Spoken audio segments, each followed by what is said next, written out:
Alors le RGPD ne fait pas de différence entre le B2B et le B2C. Mais a priori, faut creuser un petit peu, et moi je vous invite à voir avec votre avocat, parce que je ne suis pas avocat, donc c'est pas mon métier de faire du conseil. Il semblerait que les exceptions qui existaient avant restent encore disponibles, et notamment qu'on passe sur un autre cadre légal dans le RGPD qui s'appelle l'intérêt légitime de l'entreprise. Et effectivement, faire de la prospection en B2B, c'est de l'intérêt légitime de l'entreprise, mais il faut bien cadrer tout ça et faire en sorte qu'on respecte tout un tas de critères, notamment la documentation, l'information du client, le droit de retrait du consentement, etc., etc.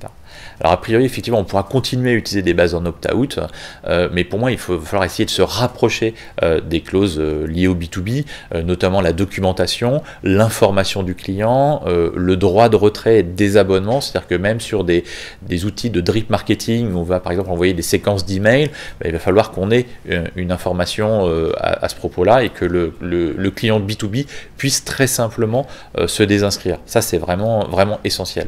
Et puis l'information, encore une fois, la transparence, c'est la base du RGPD. Il va falloir quand même aussi l'appliquer sur le B2B.